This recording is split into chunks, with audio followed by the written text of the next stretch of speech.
Welcome to Nourishing the Mother, an inspired conversation space between Bridget Wood and Julie Tenner on the journey of motherhood through the common thread of parenting, relationship, and sexuality as a path to consciousness. We keep our conversations honest, our experiences real, and our philosophies exploratory. We believe that in order to raise incredible humans, we first have to raise ourselves. We know that in order to rock the family, you've got to nourish the mother. If you are here, you care about paving a path of conscious and intentional motherhood, connected with yourself and your gifts, and also illuminating your children in theirs so we may raise more whole humans who can impact this world in a more humane way. If you desire to integrate your learnings practically and supportively, head on over to bridgetwood.life or julietenner.love to go deeper. And for all live-streamed pre-release podcasts and all our free content, head over to our free Facebook group, Nourishing the Mother with Bridget Wood and Julie Tenner. We are Julie Tenner and Bridget Wood, and we are so grateful you're here. Hello and welcome to Nourishing the Mother. I'm Bridget Wood. And I'm Julie Tenner. And today we are joined by a very special guest as part of our Relationship Taboo series. And today we will be talking with Rachel McKenzie on the concept of infidelity and healing and forging relationship beyond the experience of infidelity. So it's a deep and rich, and we hope so heart wholesome, grounded conversation that you take the richness out of it for yourself, your own well-being, and the well-being of your relationship. So before we jump into that conversation, which will be divine, I would love to remind you to jump onto nourishingthemother.com.au, scroll on down to the red banner, fill in your email address, and we will send you off an email every once in a while so you don't miss a beat. And you have links and a click away from everything you need. So nourishingthemother.com.au. So we are joined by the divine Rachel McKenzie. I'm just going to read you her beautifully succinct bio and then we'll say hello to her. So Rachel McKenzie provides supportive mentorship and empathetic conversations for women navigating the heartbreak of infidelity. Welcome, Rachel. It just so beautifully captures it, doesn't it? Oh, Lord. Makes my heart sing. Hi. Hello. Thank you so much for having me. Oh, thank you so much for jumping on and being so courageous and willing to share really deeply and vulnerably. Like, none of us take that lightly. It's really profound. So thank you. Thank you. We would love for you to begin with however lands for you in this particular moment, the story arc of your experience, so that our listeners just have a grounding on how they find themselves in the experience that you had. Yeah, absolutely. So I think if you don't know someone with a story like this, you might have experienced it yourself, or you'll come across it in friendships that you might have. I was in a partnership with a beautiful man. We've been together for 16 years. We've had 2 children together. Very beautiful life together. Very ambitious myself, and was very secure in the life I had with him and the life that I had built around us for our family. And one day over breakfast, he walked in and he just had the most unusual look on his face. And he told me that he needed to talk to me about something. And he looked so odd that I thought something had happened in his family, that maybe there'd been a sudden death or an accident.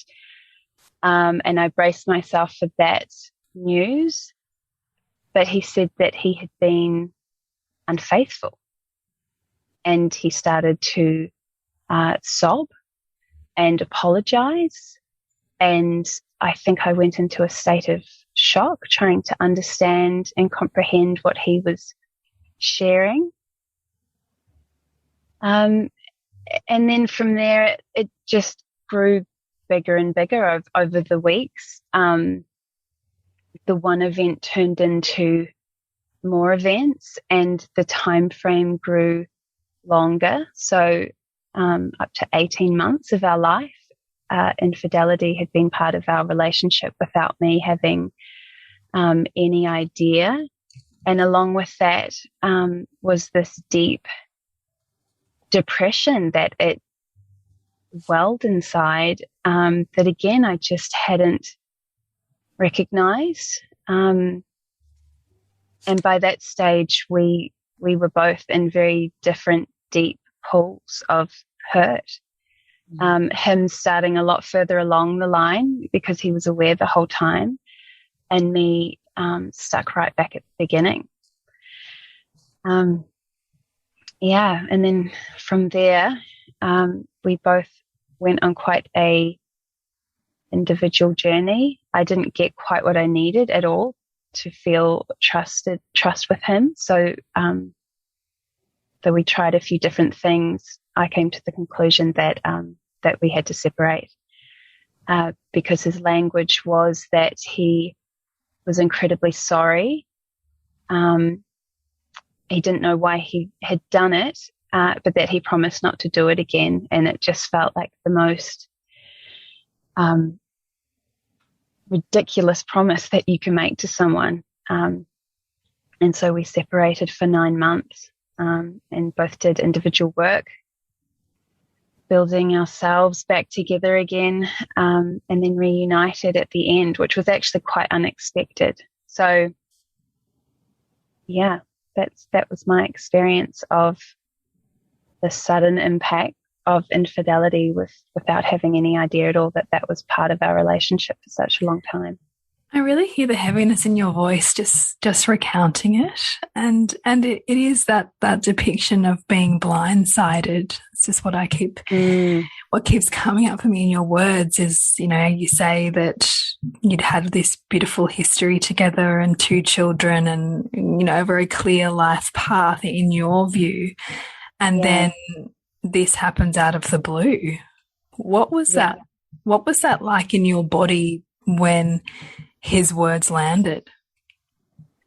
I'd use the word shattering, something that you can't quickly gather back up and put back together. And it having so many pieces to it that it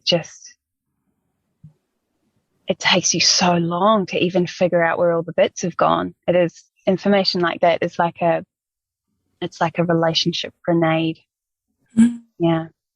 And I also imagine a complete shattering of your own identity and who you thought you were perhaps in relationship. Oh, I had that quite well developed in myself to begin with, but it had been a long time. Like I'd lost my sea legs, so to speak. We'd been in a relationship for a long time, and that had been both of our identities. So to suddenly be relying on myself alone again, it took a little bit, not too long because I'd done the work, but it took a little bit to get back on my feet and feel comfortable again, for sure. Mm. I have so many questions. I guess what I'm fascinated by initially is when you came to the conclusion that he wasn't meeting you and you were separating. Did you think at that point in time you were working towards uncoupling or coupling? Yeah, so the confusing thing during all of this is that we were still a very good team. In terms of and parenting. we still had the same, and even supporting each other in hurt, which was beautiful, but also incredibly complicated because the timing of this was through COVID. So we couldn't financially separate our homes anyway. We have a farm we really love living on, and that had been very important to us to raise our children on property. And there was room for the 2 of us, So we were trying desperately to make it work, because on top of COVID, we are both from New Zealand and we were completely cut off from our family. So we didn't have homes, original homes and family units to go back to. So we really were each other's support, even though at different points we were the last people we wanted to see. Me separating for him was an ultimate betrayal. He felt he had been honest, and I had then taken that honesty and not handled it well enough for him, and separated and broken up our family. And for him, that I think that must have felt as betraying as him being unfaithful to me. Wow. How do you let yourself be held by the man who, at this point in time, you perceive is hurting you the most? I couldn't let him touch me. Yeah, that was established very early, that I needed a bedroom where I could shut a door that he wouldn't come up to. So we had different floors of the house, and he actually built a separate bedroom in the home to be in. So I found that very respectful, that he was able to respect my space. But yeah, in terms of physical comfort, I absolutely couldn't. That boundary was established very early on. What about in terms of emotional comfort? So when you say we were holding each other through the hurt and the pain at the same time as being the cause, essentially, of each other's hurt and pain, how do you do that? That is stepping in and caring for our children when one of us needs to cry and break down, and that's bringing in the washing and asking the person that has hurt you, have we got enough for school lunches in the morning? It's that kind of support. It's how you would support a good friend. And I think we defaulted to supporting each other as the parents we were for our children. Could you see that would be less functional for other people? Yeah, I think infidelity has no rule book to it, and there's no right or wrong. There's no, in terms of trying to move forward with a relationship, whether that is being close to each other and supporting each other. And look, that wasn't by choice, that was by circumstance. It absolutely played in our favor later on. But I think at the beginning, given the choice, we most likely would have been physically in different homes. And even moving past infidelity with couples as well, that the healthiest option might look like you never get back together. It's more about how you move forward together with this theme, and then what your life looks like after it. And if you have children together, you will still have a life together regardless of whether you're in relationship or not. We are always in relationship to each other regardless when you have children. So even if one of you is not at all present, there's still a parent of your child. So very complicated, and I cast no judgment to the way any couple handles and moves forward with infidelity. So at this point in time where you're living on separate floors and you've put very clear boundaries around physical intimacy, and you're doing your best to support each other's need for emotional space and to look after and caretake for your children, do you perceive at that point in time that you are done, that you're exiting? Or is there something still here worth saving? It is so confusing. It is so confusing because the person in front of me and what he has done is unrecognizable.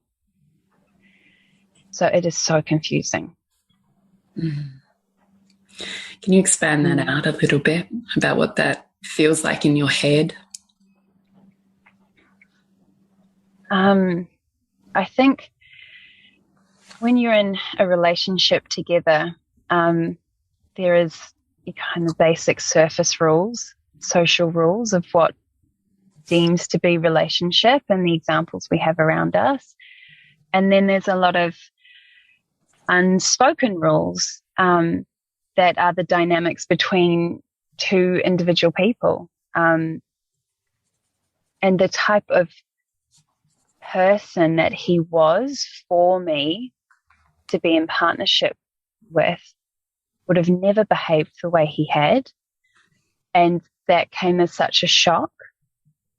And so the confusing part is that you've got this sudden new information about one theme, infidelity, but then you've also got a whole pile of information about where that has come from. You're still trying to catch up. Like, how did we get here? How did you get here? How did it go on so long? How did you juggle both lives at the same time? How could you cope with the stress and the guilt and still help me make dinner? Like, it's this person has developed a skill set that you didn't even think they were capable of.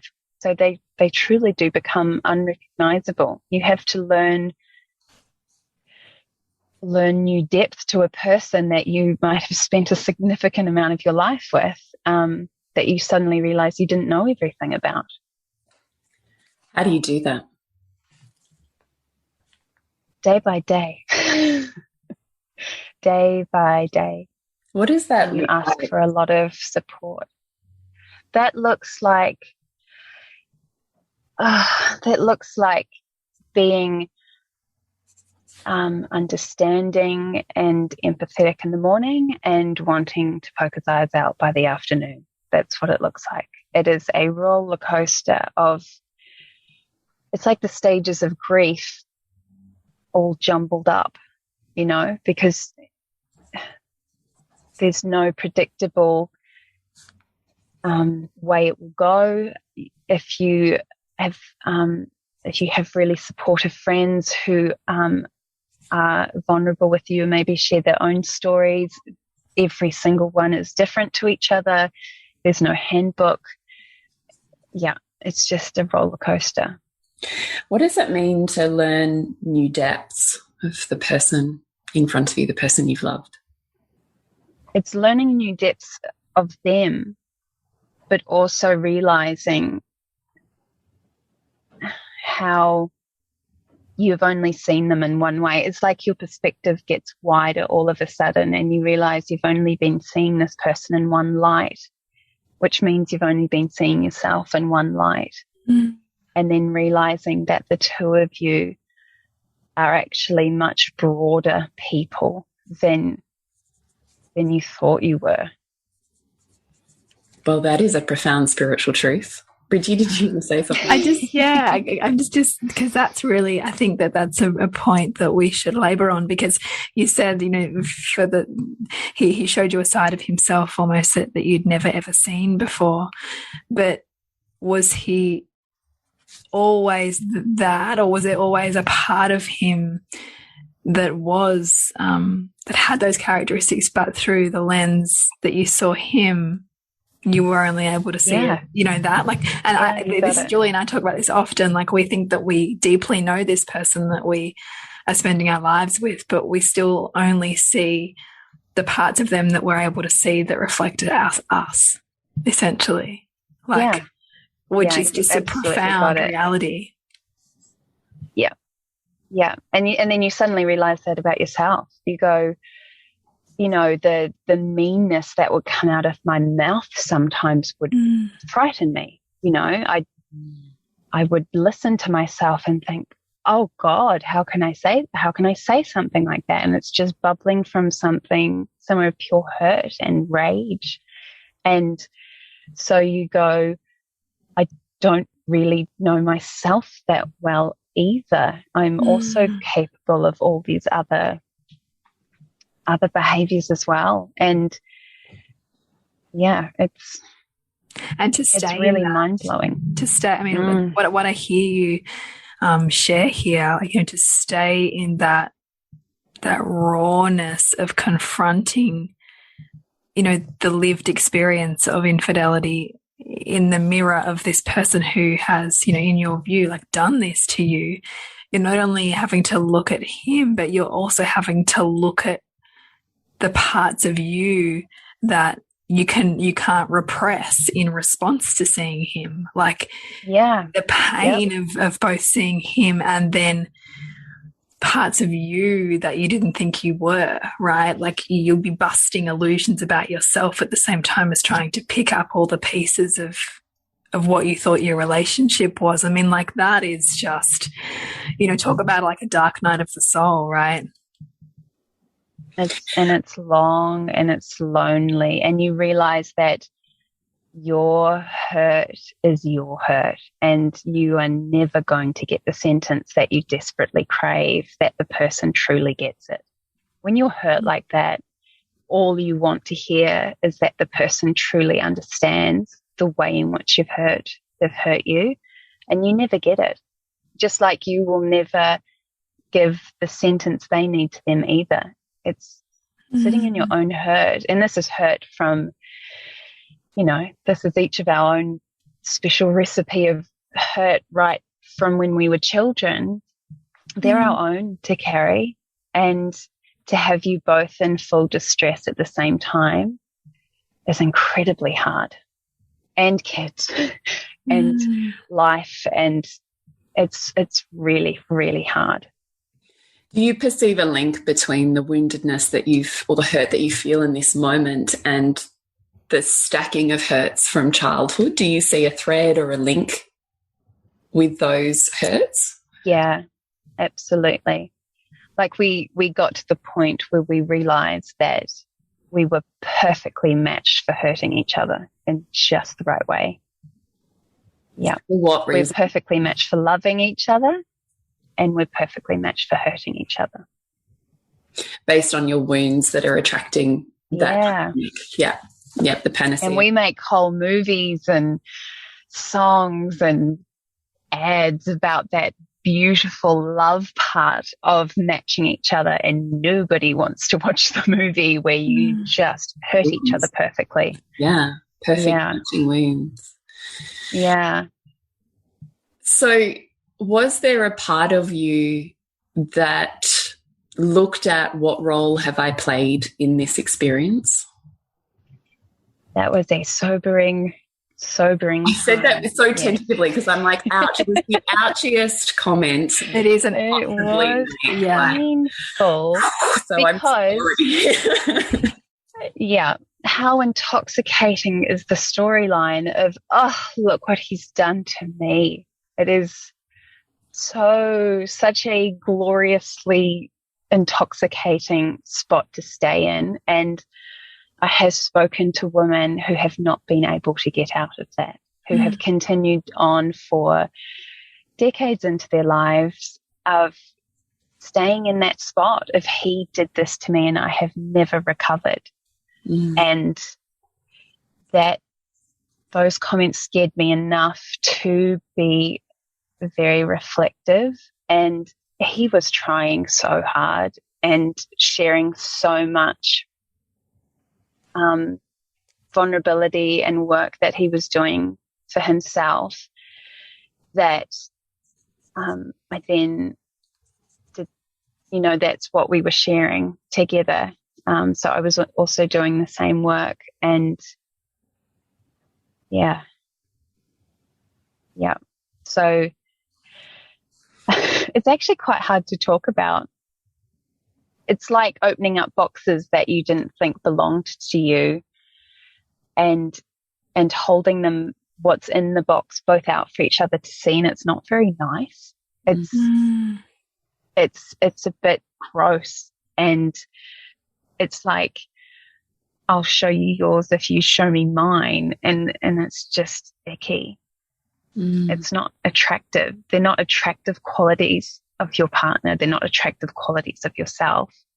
And it's very sobering to look at that and go, oh, I've been flinging this everywhere, and I've been hitting you with this plenty of times, just like you've been hitting me with yours.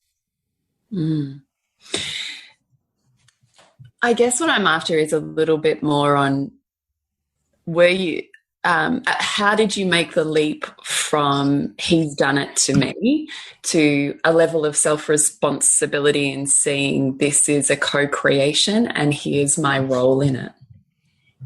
Guidance. We had good support helping us see that. But then if you have someone sitting across from you saying, here's where I feel this has affected you, of course you then feel comfortable enough to say the same back. That's just how those conversations go. I mean, they don't have to go that way, but those were the conversations that we were having.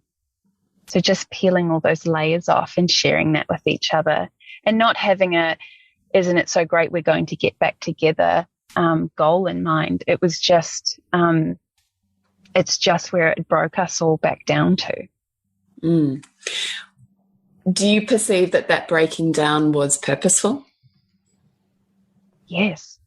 I could see that's exactly why we were attracted to each other. Can you break that apart? What would be could you say now that my infidelity was the best thing that ever happened to me? I would say that I would do it again. I would do it all over again. I would hit rewind and press play to get what we've gotten out of this. And what has that been? What have you let go of or disintegrated by resolve of this circumstance? And what have you gained that you wouldn't give up in order to not have that experience? We have let go of the bright and shiny view we had of each other. That is gone. That went with that day that infidelity was shared, and we have seen each other for what we really are, and we have now come back together again knowing both the wonderful and amazing qualities that we are so attracted to from each other, and then also the opposite of, and knowing and trusting in each other that we've got a self-responsibility for those qualities. And that makes our relationship so much wider, and we also know too that we can do hard together, and we can care for each other even when we hurt each other badly. And having that knowledge, knowing that, it feels so solid. It is so much more solid than what it was before, which was very much based on, Bridget, you talk about pits and pedestals a lot. It's very much based on the pedestal version of ourselves. So we've now done the pit, and we get to come to the middle, and it just feels really solid. What did that relationship that we can do both? Yeah, so that relationship of having each other on a pedestal, what did that feel like? Like, if that was more what it was characterized by, what was the structure of that relationship? I'd say the word I would use for that would be predictable. So you'll act like this and I'll act like that, and won't that be great for the two of us? And so comfortable. And this is all very unconscious, but he would never be the man that would do something like that. That would never be my partner. My partner would never cheat and lie and behave in that way. And he's, he wouldn't get depressed and not say anything. And I'm sure his would have been, if I was honest with her, she would never leave my side. She wouldn't need space and boundaries and separations to feel safe again. She would be very loyal and very understanding, and quite. So both of you kind of flinging illusions onto each other of like the perfect person or the ever spacious person. Yeah, but while having no idea we're doing it. We've got no clue that we're doing that with each other, but it is a very predictable and safe dynamic. Because we're probably only really sharing the really great parts of ourselves. I mean, we'd never gone anywhere this horrible together before. It had never happened. And I mean, we're talking about infidelity here, but you could be talking about anything. You could be talking about the loss of a child, or, mental illness or disability or anything outside the ideal of, you know, the perfect couple and the perfect life and the perfect fairy tale ending. Yeah. There's a deeper meeting of each other when it gets hard, that you don't. That's a beautiful way to phrase it, a deeper meeting of each other. It's like an endurance. It's like you looking across at each other and being like, Jesus Christ, I didn't know we had this in us. Yeah. Can I ask you a question? Because what I witness in couples who have gone through infidelity is given our modern age and how so much is now traceable and can be found on indiscretions, there's a huge desire now to know everything, to have all of the interactions, to know exactly what has happened. So I need to look at all your Facebook messages and emails and bank records, and I need all of the information. And every time I hear a piece of those, it's like another atomic bomb in my body, right? It's like, poof, poof, the more I'm finding, and yet I cannot get off the addiction of needing to know more. I have to know, did she fuck better than me? Did she, like, whatever your context is of your particular experience, what do you say to that person who's like, I have to know all of the details, and the person who's made the infidelity says, I think it's better I don't share them with you. It's better you don't know. Yeah, I remember the phase. I remember how much room it took up in my brain. I remember how much I needed to know. It is like an addiction. I think it's better described as your brain trying to keep you safe. It's like being bitten by a snake and then you having to walk through the same patch of bush again and tell your brain, oh, don't worry, it won't happen. Like, you will be hyper vigilant about where on earth you're going to be bombarded with this painful, awful experience again, that your brain wants to make sure you've got all the information so that you're not going to be caught by surprise. And for the person who has done the betraying, it's just as exhausting for them, because they are having to witness hurting their partner again and again and again with these little shreds of information. And I can completely understand trying to balance the two of, should I even be saying anything more if this is so hurtful? The conversation I had with my partner is, this is the price that you have to pay. You chose to be dishonest and lie, and the cost is that you have to catch up to my hurt. This is the depths of it. I will ask as many questions as I need to ask until I feel safe again. Or I have had enough. I have exhausted myself, and I don't want to pick up that phase of this anymore. Because at some point you stop wanting to hurt yourself with it too. And it's just the big, broad topic of ouch, and you get it, and then you just leave it behind you. Was that hard for your partner to, I don't know, swallow that, move with that, however you would describe it? So hard for him, because one of his top values was being a good partner. Like, it seems, you know, ridiculous based on his behavior, but one of his top values was to be a wonderful, caring and loving partner, and to slow that part down to the speed that I wanted it at, which was little bits of information piece by piece and lots of questioning and asking while he's in the middle of a day and he might be doing really well, and I've seen a movie or I've had a thought or I've had a shower and my brain's gone, geez, do you remember that day all those months ago? And he kind of went around the corner. Do you think that maybe, like, it becomes this overactive obsession for information. And yeah, it is incredibly hard for them. But it's also incredibly hard for you, and you don't have a lot of empathy at that point. So, do you think it's better that it is, or not know? Yes.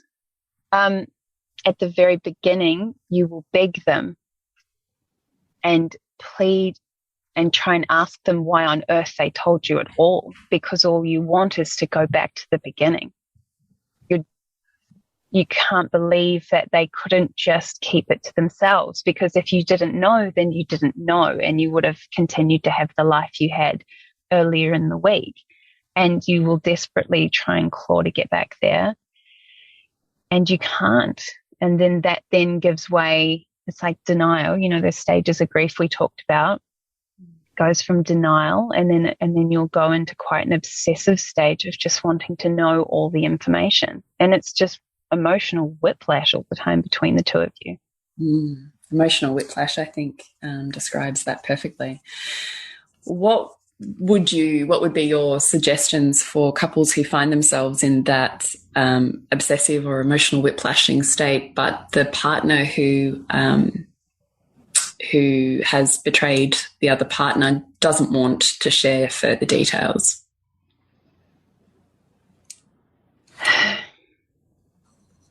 I think if you have a partner that doesn't want to anymore, it just puts the brakes on.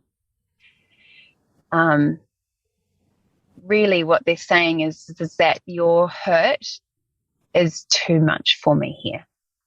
And that might be the case for a short amount of time, but if that brake can't come off, if you both can't really look at what has happened, there's not a lot of hope. For my personal experience, for what I was needing, if he had said, oh no, look, this is just too awful and I've decided not to tell you anymore, that would have put a halt to any kind of progress for me personally. How do you move from you've shattered everything I thought was true and blown apart all of the years that have built our trust into trust and trusting you again? I didn't know what that would look like. I was asked that question.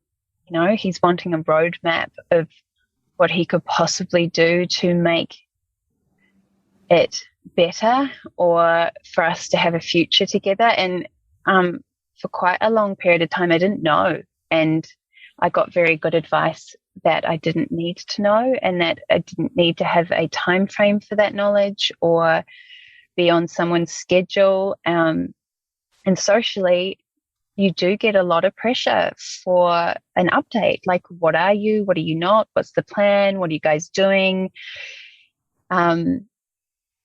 So just being able to slow that part right down until you actually know what that looks like. And for me personally, it definitely wasn't, I promise I won't do it again. That didn't mean shit.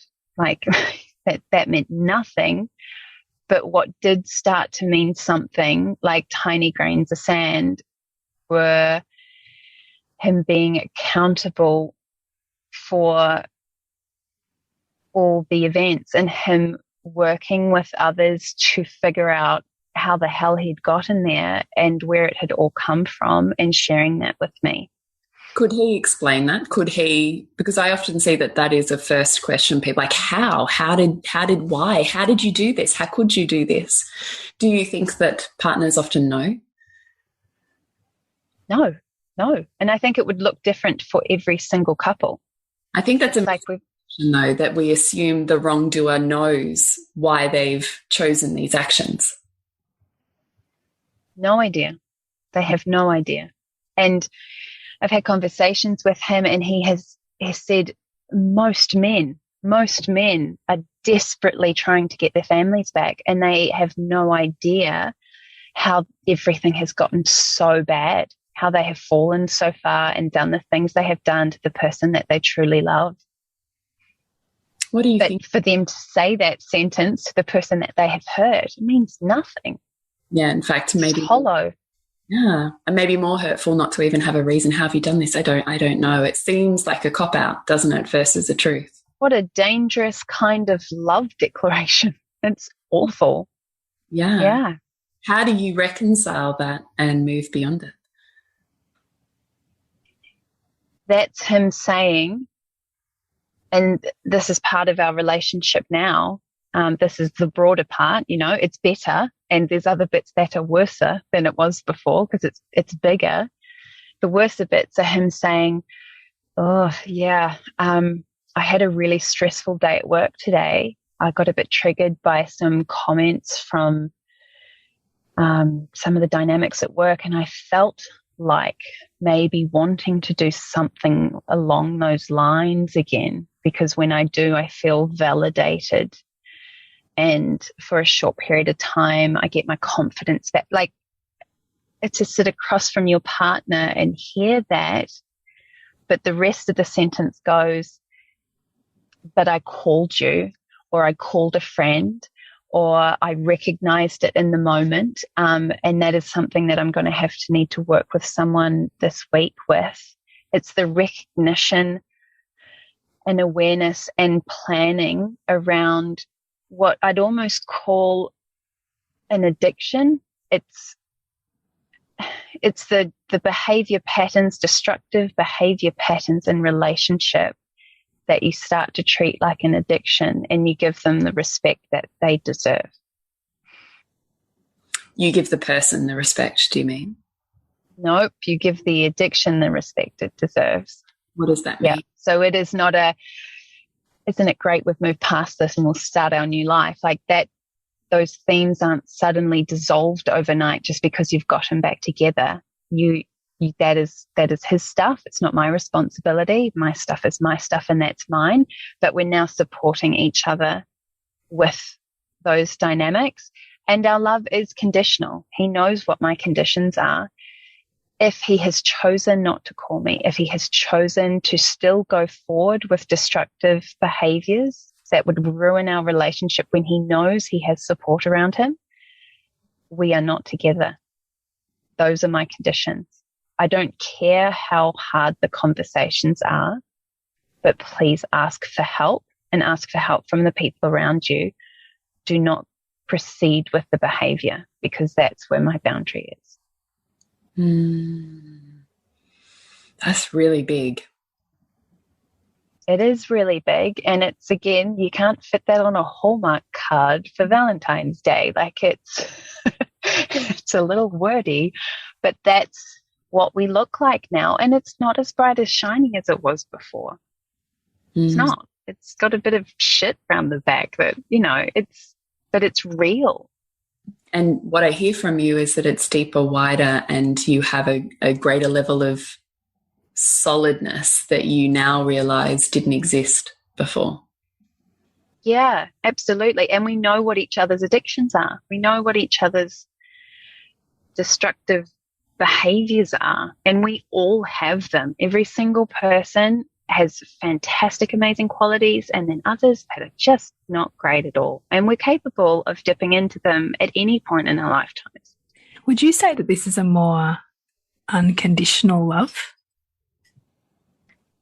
It sounds more unconditional. It feels conditional to me. It's both. It holds both. Unconditional, I am accepting, and our love is broader than what it was before. You're allowed to now have light and dark parts, but the conditions, we now have conditions too. So we're holding both. I really love that. I actually think I wonder what you think perhaps is the better way to phrase that. Around when you were talking initially, part of what you said was, we had these conditions, if you want to call them that were sort of said out loud and were known, and then we had the silent ones that our partner maybe didn't know about, that we'd constructed in our own head. Now, would you say the rules of your relationship or the rules of your engagement are based on some very clear boundaries, maybe conditions, boundaries could be another word for, that there's nothing unsaid, they're very clear. We both agree to entering this relationship with these parameters. Yeah, and he has them for me too. I've got my own. He has his own for me. Yeah. There's no podium with me higher up than he is. We're both on the same level. And if I behaved in a way that was against his boundaries, and the same conditions, I was not asking for support and I was not prioritizing getting care for myself, I would expect him to separate from me. It sounds like you both hold each other to higher versions of yourselves in terms of how you're accountable to your best self and how you're each accountable to each other growing, while having to have a broader view of the depths of your humanity, which is where I was going with the unconditional love, right? Like conditional love being, I'll love you when you support me, continue to behave how I think you need to behave in the role that I've constructed for you or that we've constructed together unconsciously, versus you now having to practice loving someone as they flounder sometimes and screw up.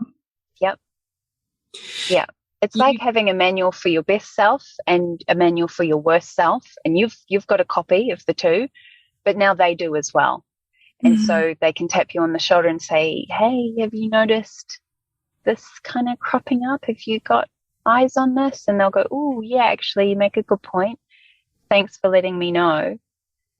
Would you advise that couples just have this conversation out loud in terms of what actually are the rules of our relationship? What classifies infidelity? What are we saying is okay in our relationship? Yes. How would you? Yes, because the style of infidelity that occurred in our relationship came as quite a surprise for him. That he didn't think it was that bad. So his idea of infidelity and my idea of infidelity were quite different. And I wish we had had that conversation a lot earlier on. Like, if people are listening and heading into a lovely evening with their partner, please have this conversation. Please ask, just what does that mean for you both? What does infidelity mean for you both? What are the conditions of your love? How did you take yourself off of the pedestal? Because like that story that you were talking about, the intoxicating storyline of what he's done to me, it's very easy to then pedestal yourself or become angelic in the view of the view that our culture and our world would largely hold to, which would be, he's a fucking asshole, you should leave. You're too good for him. Yeah. How could he possibly? He doesn't know how good he's got it, blah, blah, blah. All of the narratives in our culture that fully support he's done wrong, boom, it's over, you should leave, you're better than him. How did you navigate, one, through that, and two, humble yourself so greatly that you can totally say we're on the same level? I don't perceive that I have behaved or behave better or worse than him, that we're here. I'm accountable for these things in the same way that he is accountable to these things, and they're not better or worse. Like that I find fascinating. Oh, I don't even know if I can explain it. It's just a process that we both went through, and I just saw myself. It's just work too, you know. If you're doing therapy or coaching or you're having conversations with people, human beings just themselves are so much broader, and their behavior is so much bigger than what we'd like to acknowledge. Like, we're all capable of really horrible behavior. I don't know. It's quite hard to answer. I ask it to you this way. How did you not put yourself in the I'm so good and he's so bad, I'm the angel and he's the devil? I did put myself there. I spent weeks there, months there. What is and that's yeah. So when you're playing that role, what is the narrative that goes along with that? That's you know, sitting at a barbecue and everyone's like, oh yeah, like you're saying, he's such an asshole. Like you're so much, you don't deserve that. And you're just sitting there like, no, of course I don't deserve that. But we're two people in relationship together. It's like you can't dance by yourself. You're both doing it, and you've both actually been doing it together for a long time. That's what relationship is. So although I did spend some time there, he just kept inviting me back into the dance of accountability. That's the only way I can really, really put it. I think that trying to recover from infidelity, if you had a partner who was just not on board with being accountable in any way, and he wasn't good at it at the beginning. This was a skill that he had to learn, and a knowing that he had to slowly come to, just like I did. We're not like profound gurus on a mountain, and we just did this in a really amazing way from the beginning. It was slow. This took 9 months for us to pick apart and figure out. And some days we did it really, really badly. But most of the time, we just tried our very best. And we did that for our children. I'm very thankful that we had our children at our feet, because our behavior had to be at a level, they're small and they're listening and they're watching, and they were just the buffer point for us to treat each other like the mother and father for our kids. We had to do it at least at that level with them and for them in their own home. And from there, we just slowly found our feet. What was it about him holding, when you say he held you to accountability, what does that mean? What does that look like? That looks like him not just leaving, like just packing his bags and being like, Jesus Christ, she's asking for a lot of extra work. I could definitely repartner with someone who doesn't require all of this. She's holding up a lot of mirrors here, and she's asking for a lot. These are hard conversations. Him just being in that separate room and choosing to come home and be there, even when being around me was really hard. And just, that was accountability for me. Him being in an environment that wasn't very welcoming for him for a very long time. I actually don't know if I would have had the stamina to sleep in a separate room in a family home where the other partner didn't want me there for quite a large amount of time.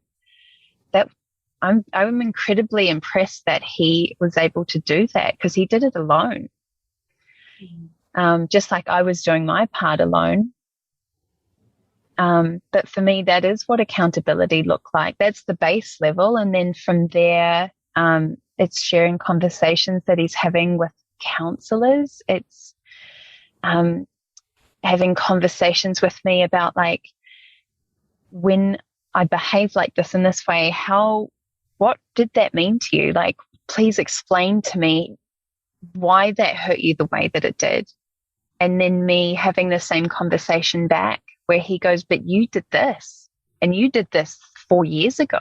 I've always felt pressure from you because of this thing that you do. And me going, I've never thought about that. And then having to go away and come back and go, you're right. I did put pressure on you for that. And I don't know why I did it. I'm going to talk about that with someone. It's not great. We've both not been great sometimes. It all starts to make sense how you get where you get with infidelity. It starts to pull all the puzzle pieces together and go, of course, this was always going to be a big something.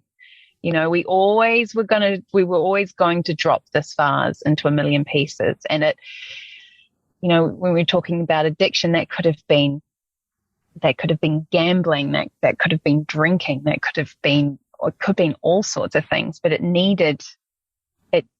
was in a bit of a pressure cooker without us realizing it, being stuck in these roles, these great versions of each other. And yeah, so when you look at infidelity like that, you will hit rewind and do it again if you had to, because it catapulted us out of what we were, and we've gotten such a more loving and more hurtful version of love for ourselves. Mm. Love is both, I think. So I just want to love is both.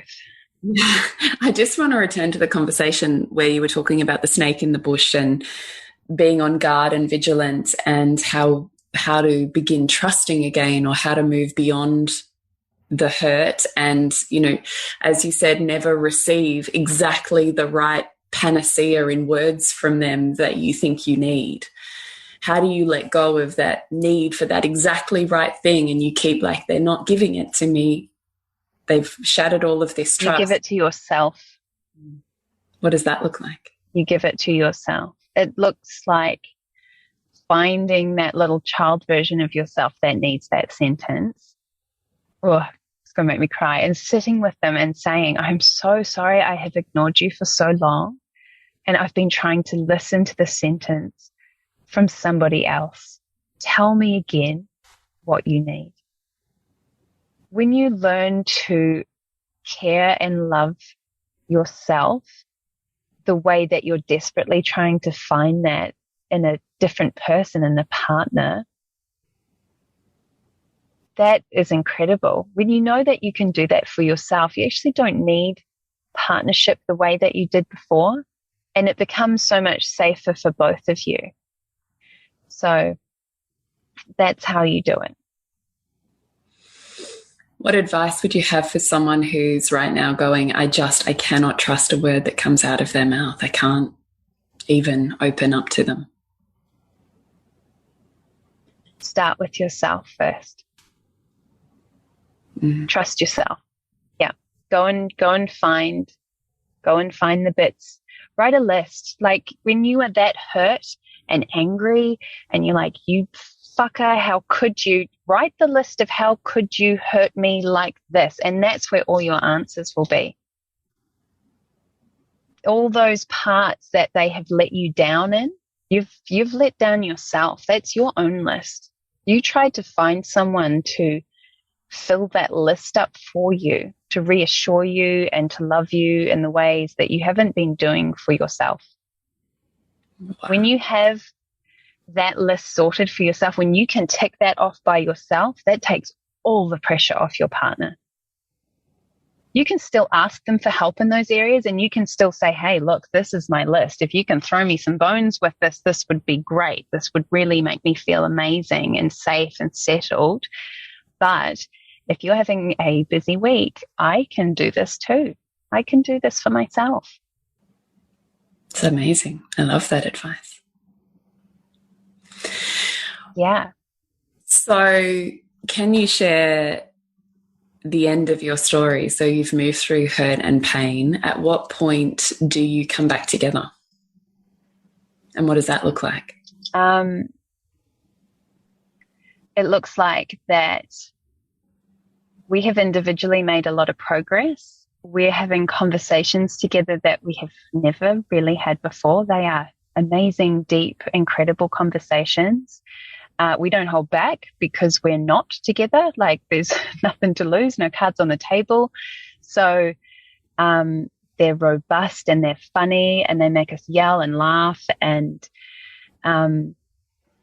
it's getting a little bit more playful. I'm feeling a bit worried. I can feel that I'm starting to lose these boundaries that I have been holding on to so tightly. I can feel him starting to have an effect on them. And I'm worried. I'm a bit scared that I'm getting, my hands are getting looser and looser.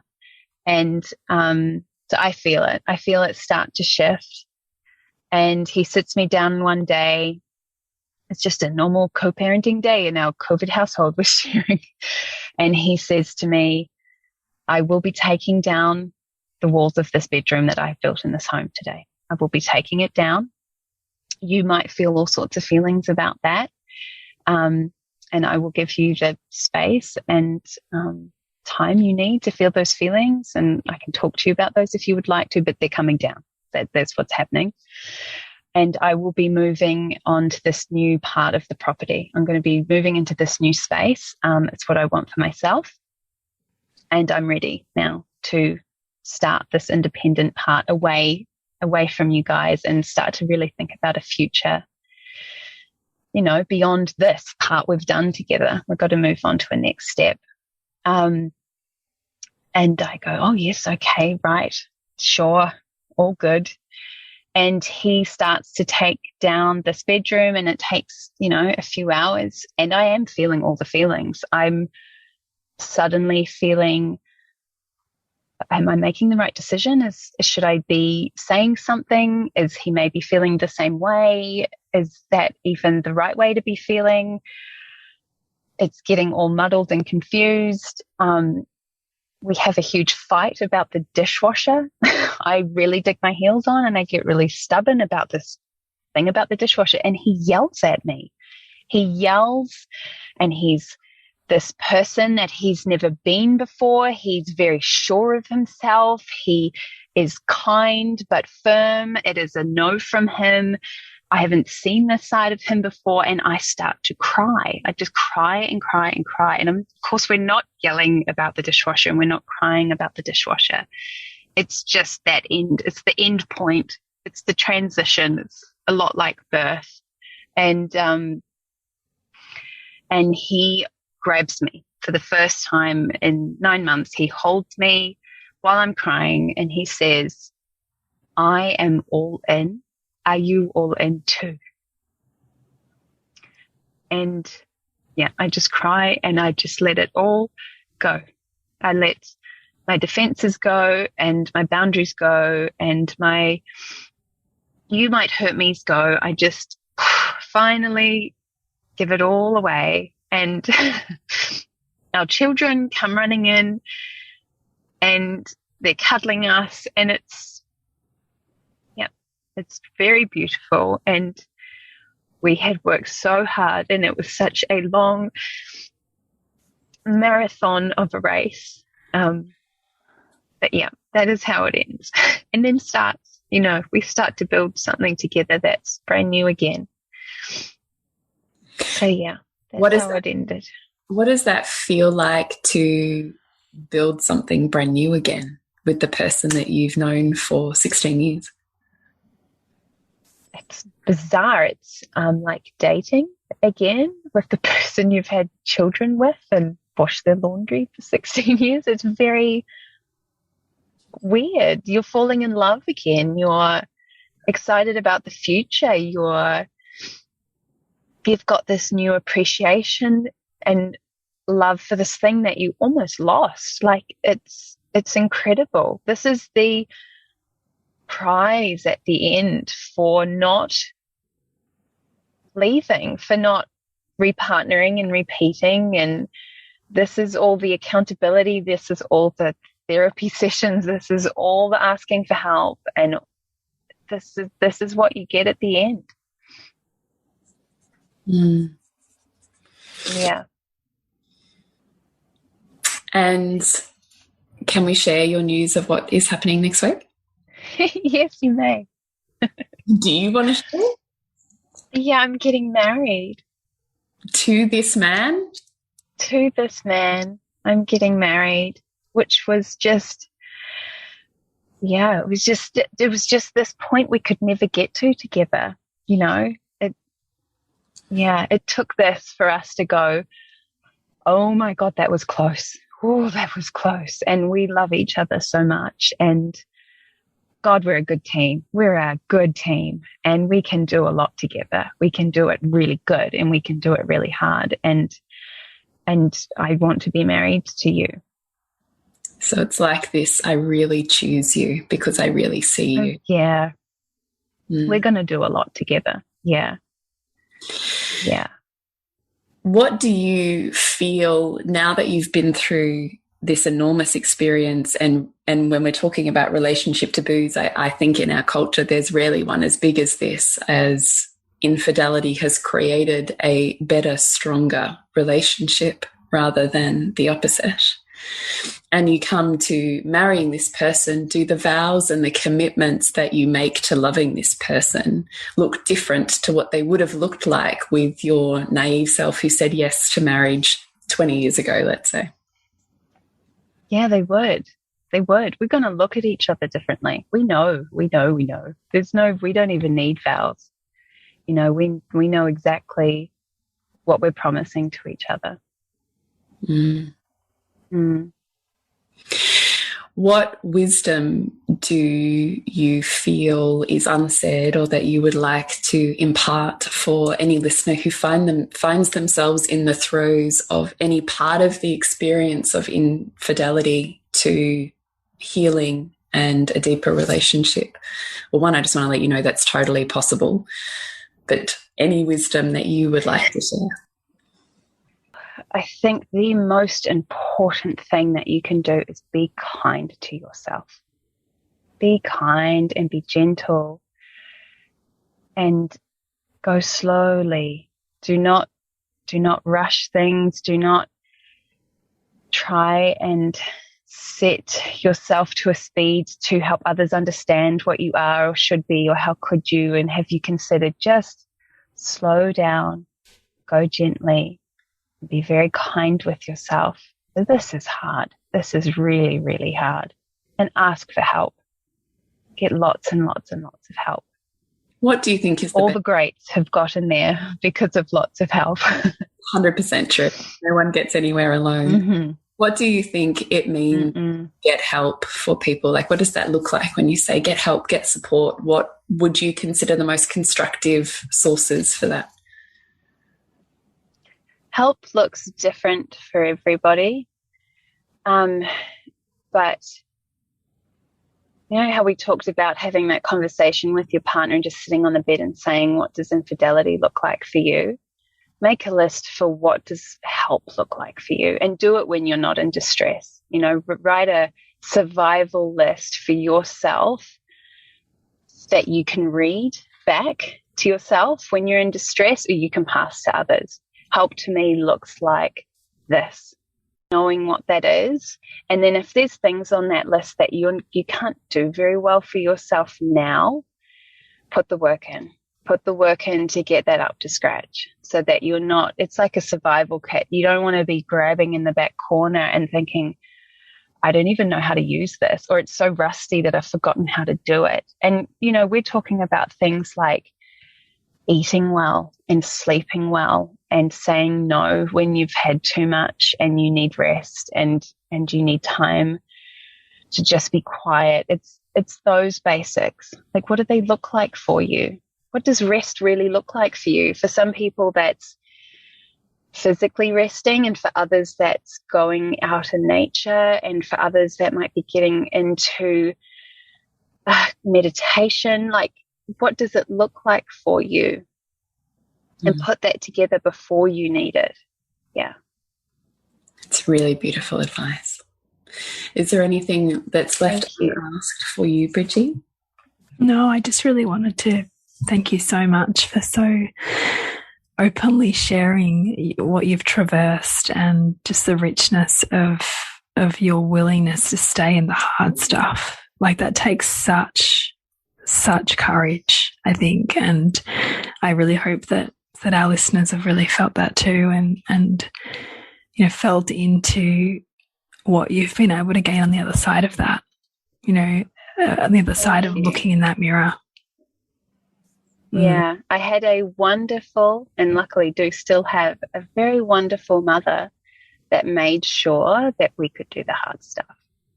We had an amazing childhood with her, but we also had it hard too. And I'm thankful every day that she gave us some grit and some strength, and that foundation I talked about at the beginning. She made sure we had that for ourselves. And yeah, I'm forever grateful. So that's definitely continued on in my parenting with my children. I was going to say, how does that inform your parenting? Yeah, it does. It does inform my parenting. Like, it is important for my children to love well and hurt well. I want them to be able to do both. I want them to both achieve great, successful things and also struggle and not do well, and help them and guide them in not doing well. Yeah. So you're coming to Soul Driven Motherhood to do an extended and deeper conversation with the women in the week's release of this podcast. So anyone who is in Soul Driven Motherhood can look forward to seeing you there. But before we move into our quick fire questions, we'd love for you to share how people can connect with you and seek out conversations and services with you. Yeah, so there's a website and it's called heartbreaknt.com. So if you head there, you can just contact me from there and we can start conversations together. I just want it to be a really empathetic and supportive space for women to share whatever their story of infidelity looks like for them. And there's no right or wrong way. There's no guidebook or way to do it properly, but I just wanted to be there to support people with wherever they're at. So if listening to this has hit a chord and you've got maybe a really old hurt about infidelity that you would like to keep moving through, or if you're right in the guts of the shock of infidelity, I would really love to connect with women to help them along the way. Thank you for that beautiful invitation. So question number one of our quickfire questions is, can you share a time in your life where you've experienced a wound and transformed it into wisdom? Would it be this or something I think we covered it. Okay.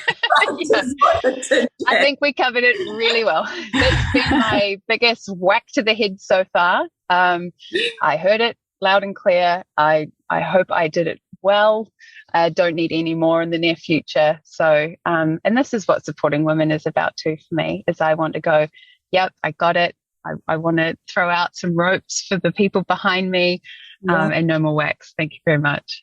Yeah. So, can I ask you just a question on that? How would you share your wisdom from this experience with your children?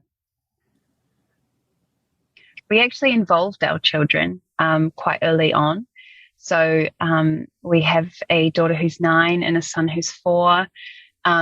I think the 4-year-old, it just really went right over his head. But our 9-year-old daughter was very much involved with the conversations that were appropriate for her and knew that we were separating and got to see what that looked like. She got to see the modeling of 2 adults who were hurt and hurting and that still look okay. So, yeah, that is what that looked like. Thank you. Do you want to ask that? Yeah. So the book or books that you feel everyone should read in their lifetime, perhaps that's been most influential to you, what would you suggest? So it's one book and I try to give it to as many people as I can, and it's called Parenting for a Peaceful World, and it's by Robin Grill. It's an odd one. So it's like a history book and a parenting book smushed together. So it goes right to the beginning, really, of the human experience of parenting right through all the ages. If you want a lesson on empathy of why people parented the way they did, and then why those children then had the adulthoods they had, this is the book. I feel every human being should read that book to understand why we behave the way we do. And that sounds fascinating. Really, the limitations of each generation too. We've all got a bit of a bandwidth of how much we can stretch, and the way that I parent is nothing like the way that generations before me parented, but we did not have the same world around us. And reading that book, I just got a lot of empathy for parents of each generation and the ripple effect that's had. Thank you. And if you could have a billboard anywhere on a superhighway, what would it say?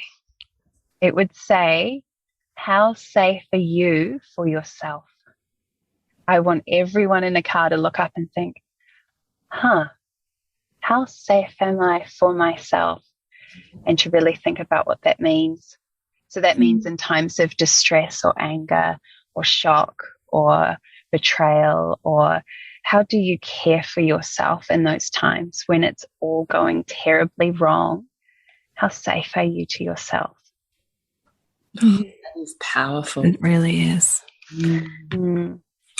Thank you once again. You are just an absolute marvel, and we're so grateful to have you and your wisdom and your soulful self show up so fully and completely here. It's a real gift to this space and to all of the women or men that listen to this podcast. So I really want to... Yeah, all men too. All men as well. It's not a female story. It's a human story. So, yeah, everyone. Totally. Yeah. Thank you so much. So... You're welcome. Yes. To connect with you, Jules, is julietenner.love, and you, Bridge? It's bridgetwood.life. To connect with us, it's nourishingthemother.com.au. And remember to nourish the woman, to rock the family. And we'll see you next week when we continue to peel back the layers on your mothering journey. Thank you so much for listening. We literally couldn't do this without you. Please share this podcast with anyone you think it would be medicine for. If you desire to integrate your learnings practically and supportively into your life, then head on over to bridgetwood.life or julietenner.love to go deeper. And if you feel like giving back a little to this free content, please rate us on iTunes or Facebook, all of which helps the podcast reach more mamas who need this type of tonic for the soul.